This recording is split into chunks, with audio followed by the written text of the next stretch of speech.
2 de março, sexta-feira, hoje, sexta-feira da Paixão. Só avisar, dar um recado: as igrejas vão usar hoje aí os seus canais de comunicação, seja rádio, televisão, internet, para poder transmitir, né, todos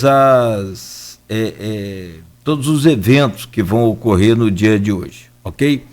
Então, para manter o isolamento, para manter o distanciamento, né, tá dado o recado aí, você vai poder acompanhar pela página da sua igreja aí, do seu, né, seja qual religião for, as comemorações e celebrações aí desta Sexta-feira Santa. São 8h13. Nós voltamos com o programa Folha no Ar, primeira edição. Oferecimentos dos laboratórios Plínio Bacelar, Clínica Proteus e Dedumas Baterias. Hoje conversando com o Gilberto Gomes e o Heraldo Duarte, eles são universitários, e conversamos sobre essa polarização esquerda-direita no Brasil. Voltamos com você, Aloysio Abreu Barbosa. Eu vou abordar um tema que estava pré-pautado, que a gente não abordou no primeiro bloco, que aproveitamos as perguntas do streaming, e fazendo a primeira pergunta aqui do grupo do WhatsApp do programa. Professor da UENF, no qual o Heraldo, acho que já... Você chegou a estudar na UENF, chegou, Heraldo? Ou fez um projeto lá? Por alguns períodos.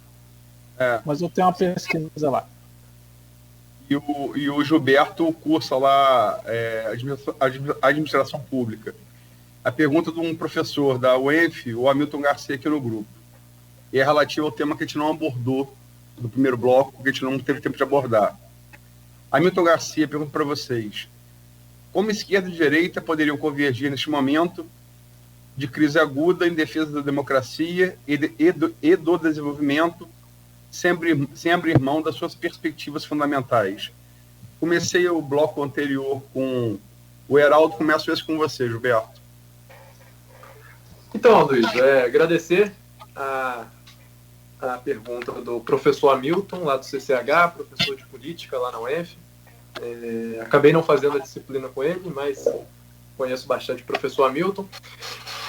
Então, Luiz, Hamilton também, né? Assim, a direita democrática, ela existe no país, eu não tenho dúvida disso, né? Quem está ali localizado da centro-direita, na direita, existe gente democrática ali na direita que pode sim convergir, eu não tenho dúvida alguma, com a defesa da democracia. Agora, essa direita, ela precisa estar disposta a romper com o que nós temos aí hoje, que fere a democracia, com o negacionismo, precisa romper com o bolsonarismo, que ameaça muitas das vezes a democracia. Pode não fazer isso de forma objetiva, mas faz isso muitas das vezes com diversas falas que colocam a democracia em xeque, né, com a própria família do presidente, ameaçando a dissolução do STF, ameaçando fechar Congresso, AI-5, né, com aquelas figuras, como eu disse, né, não é só o Bolsonaro, mas é o bolsonarismo como um todo. Essa direita, ela precisa estar disposta a romper com isso para que possa haver um consenso entre esquerda e direita na defesa da democracia. Para trazer um exemplo do porquê eu acredito que precisa romper, a gente não pode ter um exemplo em termos positivos, mas bem capenga, como foi essa carta dos pré-candidatos aí à presidência, juntou Mandetta, juntou Dória, juntou o Ciro, né? Assim, fazerem uma carta, né, de repúdio, de certa forma, ao governo Bolsonaro, sem citar o nome do Bolsonaro. Pera lá, assim, há algum medo em citar o nome do presidente, em deixar claro a quem se faz oposição, ou tenta se preservar algumas relações naquele momento?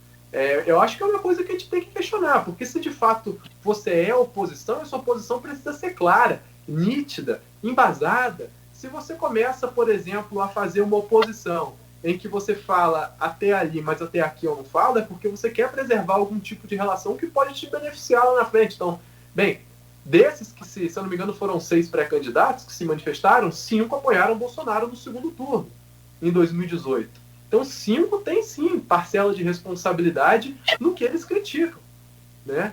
Eles apoiaram esse projeto que está no poder, ainda que se possa discordar ou não, e longe de mim dizer que alguém não pode se arrepender. Longe de mim. Acho que todo o campo progressista está aberto a todos aqueles que se arrependeram da decisão e ainda que optem por outro nome conservador, por um outro nome liberal, desde que se respeite a democracia, mas é muito importante a gente ter em mente, para ter diálogo entre a esquerda, e aí pontuando também a esquerda democrática e a direita democrática, eu acho que as coisas precisam estar claras. Nós temos, né, um inimigo, e aí eu coloco o inimigo fazendo todas as ressalvas possíveis para que não achem, né, Luiz, que a gente está aqui num tom de guerra, jamais, né? Nós temos um inimigo em comum, né? Que não é só a figura do Bolsonaro, mas é um projeto político que a gente se opõe dentro da democracia, né? E a gente tenta utilizar todas as ferramentas possíveis para isso. Então, respondendo a pergunta do professor Hamilton, eu acho que sim. É possível a direita e a esquerda convergirem na defesa de interesses democráticos, de ideais democráticos, né, para preservar o país que tem enfrentado tantas crises. Talvez a gente não esteja enfrentando tantas crises e tantas rupturas democráticas nos últimos 5 anos como o país jamais viveu desde a redemocratização, mas é preciso que quem queira ser oposição seja oposição de verdade, né? Não dá para fazer manifesto contra o Bolsonaro na carta e publicar na internet num dia e no outro dia votar com o governo de cima a baixo. Então, acho que as coisas precisam estar mais claras, precisam ser mais objetivas e quem estiver disposto a ser oposição, que o seja. Não pela metade, mas por inteiro. Então, o professor Hamilton fez uma pergunta muito interessante. Eu sempre que eu vejo essa questão de direita e esquerda, eu sempre busco olhar com aquela perspectiva que o Karl Popper coloca no livro acho que é a Sociedade Aberta e Seus Inimigos, né? Agora não me lembro de cabeça, mas que ele faz uma divisão Sociedade Aberta e Seus Inimigos, aqui fiz uma rápida consulta, que ele coloca que há 2 projetos, tanto de uma sociedade aberta quanto de um lado de uma sociedade fechada, né? E tanto esquerda quanto direita, há franjas na esquerda e há franjas na direita que vão defender um modelo de sociedade fechada, né? E um modelo de uma sociedade autoritária, totalitária, né?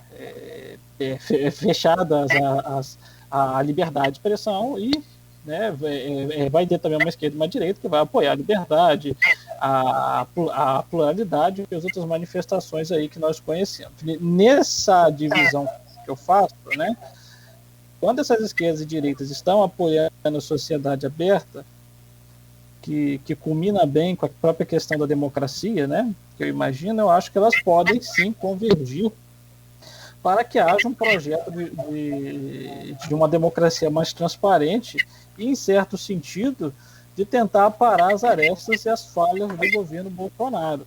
Isso surge muito, por exemplo, no Centrão, né? O que o Centrão vem fazendo? O Centrão vem tentando domar certas atitudes que eu acho um pouco prejudiciais, de um certo sentido, retórico à democracia, né?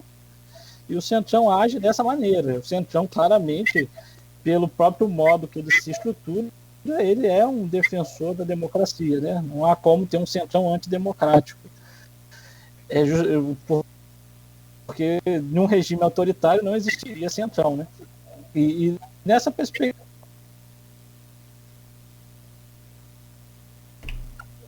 Travou sua conexão, meu caro Heraldo. Voltou? Vê se conseguiu voltar. Eu acho que travou de ver lá. Congelou a imagem dele também. Congelou aqui então pra gente. Enquanto o Heraldo consegue reconectar lá, só avisar que esses problemas voltaram agora com mais frequência aí, né? A gente entende bem, com esse lockdown, com, né, esse isolamento aí, naturalmente o consumo é maior de internet.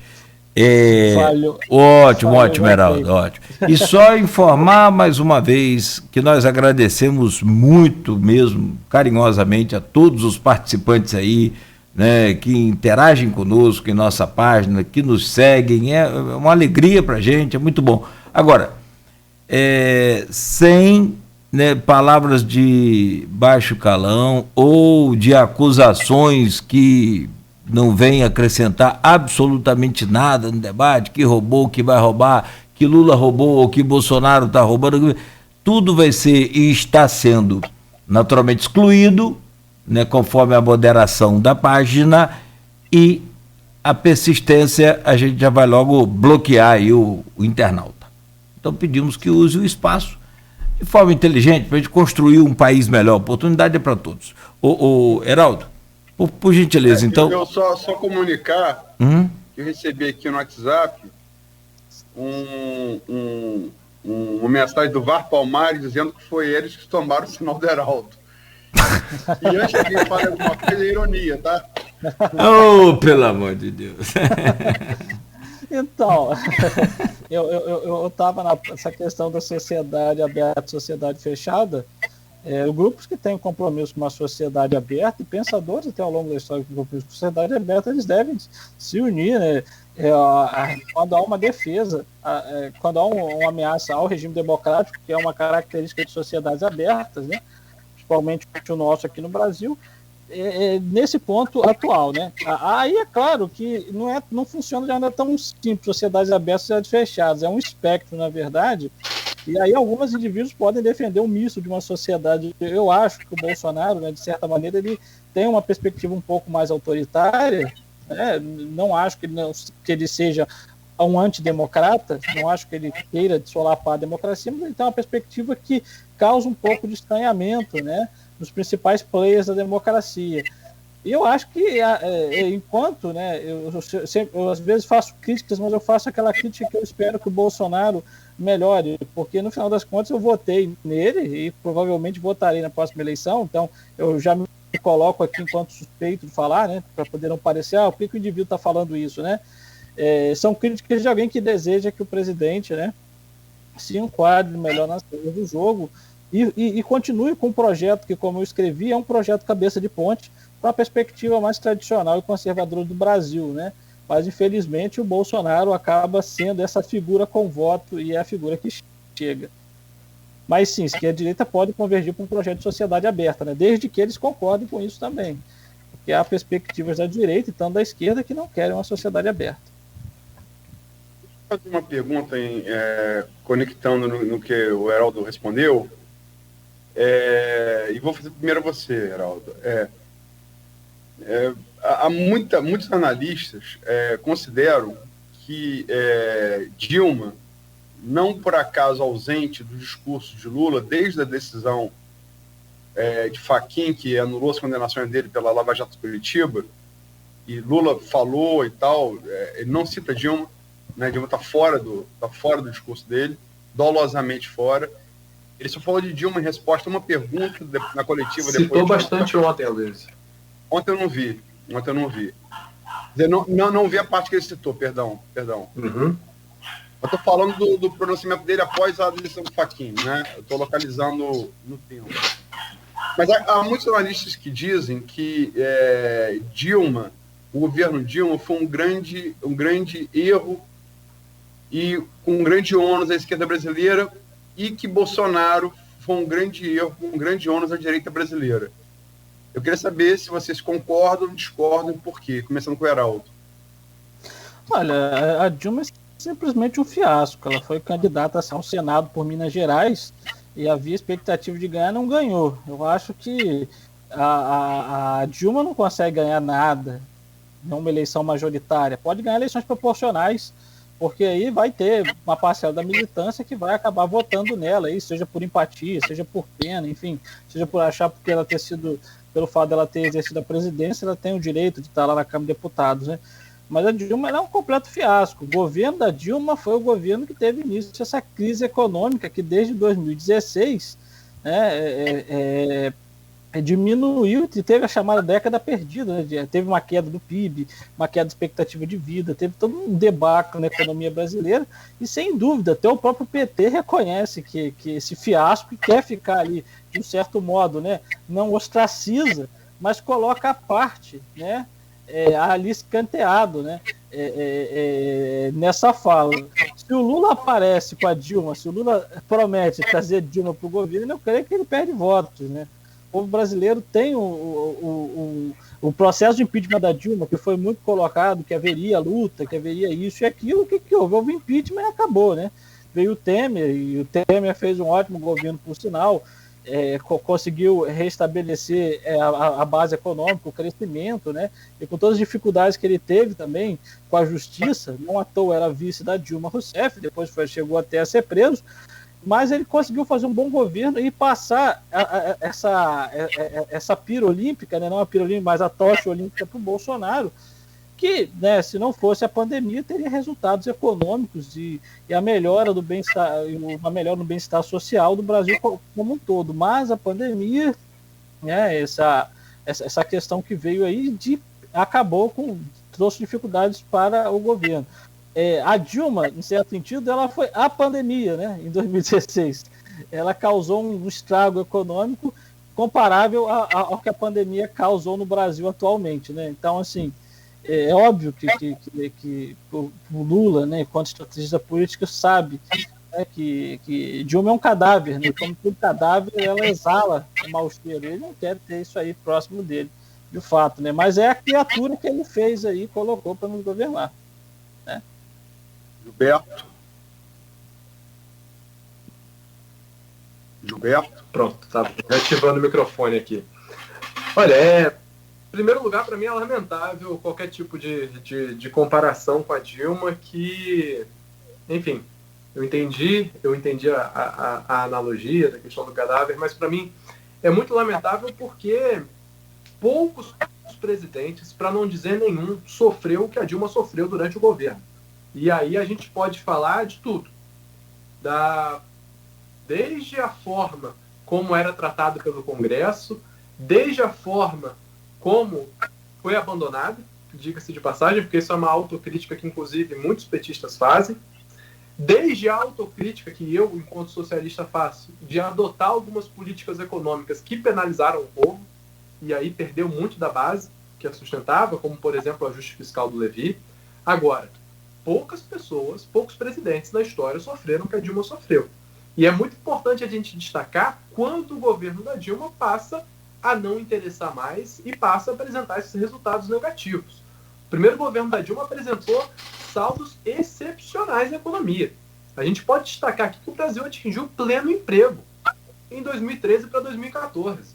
A gente teve uma taxa de desemprego de 4%, que na economia, na macroeconomia, é considerado pleno emprego. O que isso quer dizer? Todo mundo que deseja estar empregado, está empregado.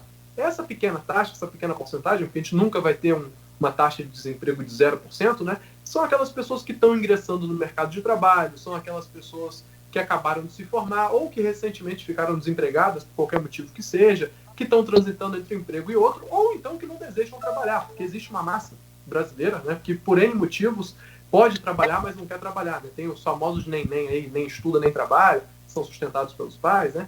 Então, assim, naquele momento, o Brasil atingia, do ponto de vista de empregabilidade, um dos seus melhores índices da história. O Heraldo fala da década perdida, mas eu também falo dos índices de empregabilidade excepcionais atingidos no governo Dilma. Dilma, embora muita gente recuse e tenha sido taxada de inapta, de louca, sofreu muita misoginia, foi atacada por aspectos femininos o tempo todo. A gente tem que lembrar o que era feito com a Dilma nas bombas de gasolina, colocando uma imagem, uma ilustração dela de pernas abertas, né? Quando o combustível estava R$ 2,80, pessoal. Hoje o combustível está com R$ 6,00 e a gente não está vendo nenhuma figura de Bolsonaro, né, em qualquer posição similar estampada nos veículos. Então, o que a Dilma sofreu e a forma como o seu governo foi caracterizado foi muito maior do que qualquer instabilidade que pudesse estar acontecendo. E pontua ainda mais, instabilidades muitas das vezes criadas, insufladas pelo Congresso, que decidiu. A gente tem que lembrar do que foi feito em 2014. Aécio sai daquela eleição disposto a declaradamente não deixar a Dilma governar. A gente tem vídeo disso, da fala do Aécio. Houve um processo de tensionamento democrático muito grave naquele momento. Aécio questionou o resultado das urnas, gente. É o mesmo discurso que esses grupos negacionistas fazem de voto impresso, que é uma chantagem eleitoral, diga-se de passagem, né? Para deixar a posição clara aqui. Voto impresso abre caminho somente para uma única coisa, para fortalecer o voto de cabresto. porque a gente vai ter candidaturas das piores características possíveis, entrando nas comunidades, comprando o voto das pessoas, e agora a pessoa que vende o seu voto não vai poder nem mais enganar esse político safado e votar em outra pessoa. Ela vai ser obrigada a entregar o comprovante. Então, o voto impresso, ela representa a acentuação do voto de cabresto. Aécio Neves questionou isso em 2014. Questionou o resultado das urnas, convocou a auditoria externa, a auditoria do Japão, que fiscalizou o resultado, fiscalizou as urnas, não encontrou nada, atestou o resultado positivo das eleições e ainda assim manteve uma posição de persuadir o Congresso, de trazer o máximo de forças possíveis para que não deixasse o PT governar. O Lula falou uma coisa muito correta na entrevista ontem com o Reinaldo Azevedo. Muita gente teve medo que o PT fizesse 24 anos no poder. Muita gente teve medo que o PT saísse engatando um governo atrás do outro. Ué, isso é mentira? Muita gente tinha medo. Agora, quem tem que decidir, tem até uma pergunta sobre isso no grupo, né, Luiz? Quem tem que decidir a alternância de poder é o povo. É no voto. É no voto que se decide a alternância de poder. Se o povo está insatisfeito, né, com o andamento de um governo, com a questão econômica, com a sua vida, com a questão moral que seja, enfim, ele tem que decidir isso através do voto. E a gente tem que pontuar. A Dilma foi retirada, fala-se muito do colapso econômico, fala-se muito das decisões erradas, mas não foi nada disso que derrubou a Dilma. A Dilma foi derrubada por um processo de exceção, marcado por pedaladas fiscais que até então eram praticadas por todos os presidentes anteriores, praticadas por governadores de diversos estados, até então, pedaladas que depois, posteriormente, foram praticadas pelo próprio Temer, porém aí já estava regularizada a questão das pedaladas fiscais, estavam permitidas, então ele não foi punido. Agora, e o próprio aspecto do quão irrelevante é a pedalada fiscal para se retirar um presidente, para se depor um presidente democraticamente eleito. Então, o que eu acredito que naquele momento se havia insatisfação com o governo Dilma, por qualquer motivo que fosse, 2018 estava na porta para fazer isso. 2018 estava ali. E ali o povo iria demonstrar toda a sua insatisfação e iria eleger outro presidente, outra presidenta, se assim o quisesse. Se assim tivesse essa intenção. Então, eu gostaria de pontuar muito aqui. Aí, só para fazer o gancho com a pergunta do Aloysio. O Aloysio pergunta, né, se a Dilma foi o fiasco da esquerda? Não acredito, Aloysio, que a Dilma tenha sido o fiasco da esquerda. A gente vinha de uma experiência democrática muito exitosa e a gente tinha, inclusive, uma mulher muito competente que tinha exercido bom trabalho em Minas Energia, que já vinha de uma boa experiência no Rio Grande do Sul, no corpo secretariado do governo do Rio Grande do Sul, e que foi achincalhada das mais diversas formas. Teve uma cobertura, e eu sempre pontuo, né, a gente destacar excessos da mídia não significa colocar a mídia como um inimigo, pelo contrário. A independência da mídia, os jornalistas no Brasil cumprem um papel essencial para a defesa da democracia, mas eu acredito que houve uma cobertura acentuada em relação ao governo Dilma, muito além do que a gente observa com o governo Bolsonaro. Eu gosto sempre de lembrar, assim, todos vocês lembram provavelmente das agências de investimento. Se falava muito da Standard & Poor's, do risco de investimento no Brasil, coisa que nunca havia se comentado em qualquer jornal popular no país. E todo dia durante o governo Dilma se dizia: o Brasil perdeu mais um ponto na Standard & Poor's, com risco de investimento. Minha pergunta, como que o Brasil está nessas agências de risco de investimento hoje? A gente vê se noticiando? Como será que está o risco de investimento no Brasil depois da saída da Ford? E outras empresas também pisando no freio em relação a investimentos no Brasil. Então, é muito importante a gente acentuar diferenças que houveram, que, na minha opinião, são muito suspeitas. Havia, sim, uma grande parte do empresariado insatisfeita com o governo Dilma, uma grande parte da elite brasileira temendo a continuidade dos governos do PT, e vide, não estou aqui dizendo que não houveram equívocos no governo. Inclusive, pontuei muitos daqueles equívocos. Fui contra o ajuste fiscal, que boa parte da direita, inclusive, era favorável. Fui contra a nomeação do Joaquim Levy. Acredito que aquelas medidas penalizaram o povo brasileiro e pioraram a vida do povo brasileiro naquele momento. Mas não foi por isso que a Dilma caiu. A Dilma caiu por outros motivos que, e aí eu sei, por muito menos do que o governo Bolsonaro vem apresentando. Né? Duvido que muita gente não trocaria o que está vivendo hoje com o arroz a R$30 praticamente, com gás a quase R$100. Muita gente que está vivendo hoje uma situação de penúria social absurdo e não trocaria pelo que estava vivendo no auge da pior crise, do pior momento do governo Dilma. Então, eu acho que é importante a gente destacar isso. E pelo menos eu acredito, assim, destacar como fiasco, eu não destaco porque para mim houveram muitos outros motivos para além da figura da Dilma que levaram àquela situação naquele momento. Se o Bolsonaro foi um fiasco para a direita, isso aí só a direita pode dizer e pode reconhecer. Só para usar um comentário aqui para fechar só essa questão, a Natália Kurtz coloca aqui: o impeachment da Dilma foi mais político que jurídico. O Brasil adota esse anglicismo, o impeachment, que quer dizer impedimento, que é uma coisa feita para impedir um rei, né? A Inglaterra até hoje tem, a Grã-Bretanha até hoje tem rei, né? Eu acho que é muito mais adequado, como todos os nossos irmãos aqui da América Ibérica chamam, juicio político, julgamento político. Impeachment, que se chama impeachment no Brasil, nada mais é do que um julgamento político, né? Ele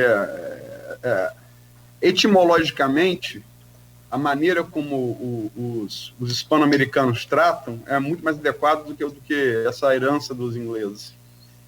Pontuado isso, eu queria só deixar, porque estamos chegando, até passamos do final do bloco, é a pergunta que foi predeterminada: o que leva um jovem a apoiar ou criticar Bolsonaro e Lula?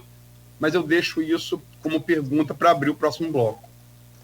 Bom, são 8h38, ok? Gilberto, ok, Heraldo, então, próximo bloco. Sim, a gente... Ficou mudo? Ah, tá, não, eu que estou... Estava ao vivo na rádio, mas estava fechado aqui para vocês, desculpa. Perdão. Probleminha entre eu vou pedir ao Nogueira e ao Gilberto para ficarem mais espertos nas deixas. Sim, não, e eu entrei ao vivo, quando você deixou, eu entrei na rádio, mas eu esqueci que o aplicativo estava fechado. O aplicativo entre o computador e a cadeira estava com problema. Então... O problema é entre o volante e o banco. Exatamente.